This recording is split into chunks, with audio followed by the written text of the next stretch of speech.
বন্ধুরা, আশা করি তোমরা সবাই ভালো আছো। তোমার চ্যানেলে তোমাদের সবাইকে স্বাগতম। তো মাধ্যমিক উচ্চ মাধ্যমিক ছাত্রছাত্রীদের জন্য একটা বিশেষ সতর্কবার্তা তোমাদের সামনে শেয়ার করি। দেখো, বর্তমানের আগে বা পরের কথা পরে বলবো, আগের কথা বলে রাখি যে এই পরীক্ষার সিজন যখনই আসে, বিশেষ করে মাধ্যমিক এবং উচ্চ মাধ্যমিক পরীক্ষার এক সপ্তাহ আগে থেকে একটা অসাধু কার্যকলাপ শুরু হয়ে যায়।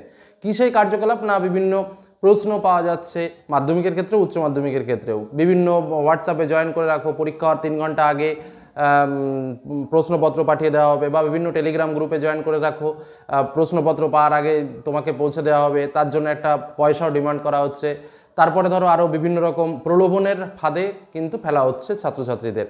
তো এরকমভাবে বিভিন্ন ছাত্রছাত্রীরা এর আগের বছরও দেখেছি কমেন্ট করে। তো এই বিষয়ে দেখলাম একটা পোর্টালেও কিন্তু তথ্য তুলে ধরেছে, যেটা ভাবলাম যে তোমাদের সঙ্গে বিষয়টা সম্পূর্ণরূপে শেয়ার করা প্রয়োজন। তোমাদের যেহেতু তোমরা সবাই আমার ছাত্রছাত্রী, সেহেতু তোমাদের এই সতর্কবার্তাটা অবশ্যই দিয়ে রাখি। দেখো, এই ধরনের প্রলোভনে পা দিও না এবং এই ধরনের অসাধু কার্যকলাপের সঙ্গ কখনো দিও না, কারণ এটা সবসময় একটা নেগেটিভ দিক বহন করে এবং এটা ভালোর জন্য নয়, এটা খারাপের জন্য। অনেকে বলবে, স্যার প্রশ্ন কি তাহলে পাওয়া যায় না? একদম অন গড বলছি, পরীক্ষার আগে প্রশ্ন ফাঁস হয়েছে এরকম কোনো প্রমাণ নেই। হ্যাঁ, তবে সেটা রেয়ার, হয়তো কোনো কোনো ক্ষেত্রে একটা প্রশ্ন কোনো বছর হয়তো বেরিয়েছে, কিন্তু রিসেন্টলি কোনো বছর এরকম নেই। হ্যাঁ, যেটা ঘটেছে সেটা কি, সেটা বলি যে পরীক্ষার পর বা পরীক্ষা শুরু হওয়ার পরবর্তী পর্যায়ে কোনো ছাত্র পরীক্ষার হল থেকে বিভিন্ন প্রকার ছবি তুলে হয়তো পাঠিয়ে দিয়েছে কোনো গ্রুপে, সেটা আলাদা বিষয়। কিন্তু পরীক্ষার আগে প্রশ্ন ফাঁস হওয়ার কোনো রকম বিষয় কিন্তু রিসেন্টলি কিন্তু এই বিষয়গুলো নেই বা আমাদের জানাশোনা নেই। পরীক্ষার পরে সেটা কিন্তু স্টেপও এখন বিভিন্নভাবে নিচ্ছে আমাদের মধ্যশিক্ষা পর্ষদ বলো বা উচ্চ মাধ্যমিক কাউন্সিল বলো, সেক্ষেত্রে কিন্তু তারা বিভিন্ন স্টেপ নিচ্ছে। আগের বছরও কিছু ছাত্রছাত্রীকে সম্পূর্ণভাবে রেস্ট্রিকেট করা হয়েছে। তো এই ধরনের স্টেপ কিন্তু নেওয়া হচ্ছে। তো তোমাদের শুধু যেটা বলার জন্য এই ছোট্ট আলোচনাটা করা, সেটা হচ্ছে এই ধরনের প্রলোভনে কিন্তু কখনো পা দেবে না।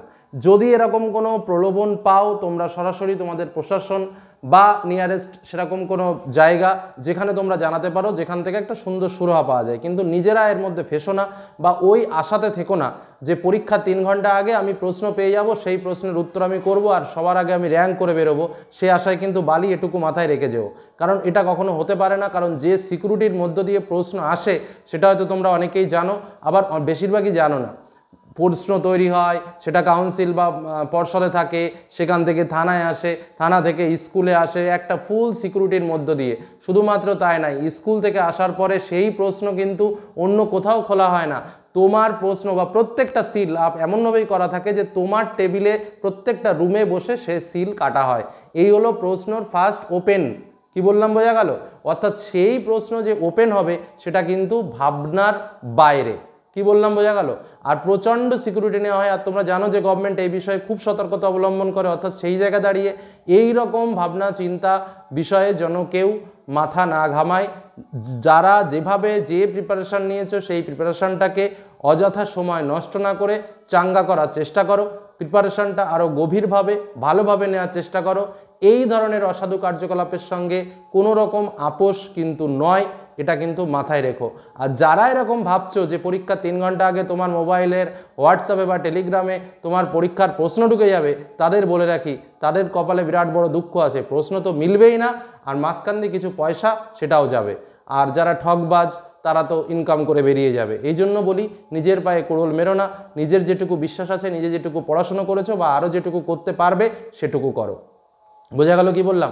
তো এই বিষয় নিয়ে যে প্রতিবেদনটা আমাদের হাতে এসছে সেটা একটু তোমাদের শেয়ার করি। কি বলছে? টাকা দিলেই মিলছে মাধ্যমিক উচ্চ মাধ্যমিকের প্রশ্ন, টেলিগ্রাম হোয়াটসঅ্যাপে প্রশ্ন ফাঁস, প্রতারণা সাবধান। তারপরে যে তথ্যটা দিয়েছে আমি একটু পড়ে দিই। মাত্র 1000 টাকা দিলেই পাওয়া যাচ্ছে মাধ্যমিক উচ্চ মাধ্যমিকের প্রশ্ন, টেলিগ্রাম গ্রুপ এবং হোয়াটসঅ্যাপে দাবি করা হচ্ছে। প্রযুক্তির আনুকূল্যে সব জায়গাতেই প্রতারণার পাশাপাশি এখন এই চক্রে বাসা বেঁধেছে মাধ্যমিক ও উচ্চ মাধ্যমিকের মতো বোর্ড পরীক্ষার প্রশ্ন ফাঁসেও, এবং এর শিকার হচ্ছে সাধারণ ছাত্রছাত্রীরা। তাই ছাত্রছাত্রীদের জন্য বিশেষ সতর্কতামূলক এই পোস্ট। কি বলছে? বোর্ড পরীক্ষা প্রশ্নের সুরক্ষা সম্পূর্ণভাবে অত্যন্ত শক্ত, এমনকি অসাধারণভাবেও পরীক্ষার আগে তার ফাঁস হওয়া সম্ভব নয়। একাধিক স্তরের সুরক্ষার মাধ্যমে এগুলি শুধুমাত্র পরীক্ষার দিনেই প্রকাশ করা হবে। যদিও প্রত্যেক বছরই সামাজিক মাধ্যম বা ফেসবুকে প্রশ্নপত্র ফাঁস বা ছবি তুলে ভাইরাল হওয়ার ঘটনা দেখা গেলেও তা পরীক্ষা শুরু হওয়ার পরে হয়। কিছু ছাত্রছাত্রী মোবাইলে ছবি তুলে তা করে, কিন্তু আগে থেকে কোনোভাবে প্রশ্ন আউট হওয়ার এরকম কোনো সুযোগ বা সম্ভাবনা নেই। কাজেই এই শেষ সপ্তাহে এই সমস্ত অনাবশ্যকীয় কার্যকলাপে মনোনিবেশ না করে নিজের প্রস্তুতিকে সদৃঢ় করো, মানসিকভাবে প্রস্তুতি নাও এবং পর্যাপ্ত বিশ্রাম নিয়ে শরীরকে প্রস্তুত রাখো যাতে পরীক্ষার সময় নিজের সেরাটুকু দিতে পারো। তো এটাই হলো মূল কথা, এর থেকে বেশি কথা আমারও বলার নেই। যে এই ধরনের চক্রান্তের মধ্যে নিজেকে ঢুকিও না, পড়াশোনাটা ভালো করে দাও। তোমাদের জন্য last minute suggestion, important suggestion, কী কী পড়তে হবে, কোন জায়গা বাদ দিলে তোমরা ভালো রেজাল্ট করবে, বিভিন্ন বিষয় নিয়ে আলোচনা করছি। কোনো আলোচনা যদি প্রয়োজন হয় কমেন্টে জানাও, চেষ্টা করবো সেটাও তোমাদের সামনে তুলে ধরার। আর যদি কিছু খুঁজে না পাও চ্যানেলে প্লেলিস্টে চলে যাও, সেখানে দেখো পরপর সব ফোল্ডার করা আছে, সেখানে গেলেই তোমরা খুঁজে পেয়ে যাবে। তো আজকের মতো আলোচনা এখানেই শেষ করছি। সকলে ভালো থেকো, সুস্থ থেকো, নিজের শরীরের উপর যত্ন নিও এবং অসাধু ক্রিয়াকলাপের মধ্যে যাবে না সেই প্রতিজ্ঞাবদ্ধ হয়ে পড়াশোনার দিকে মনোনিবেশ করো। হাতে যেটুকু সময় আছে সেইটুকু সময়কে তীব্র গতিতে কাজে লাগাও। এটুকুই বলে আলোচনা শেষ করলাম। ভালো থেকো, সুস্থ থেকো, সাবধানে থেকো। ধন্যবাদ।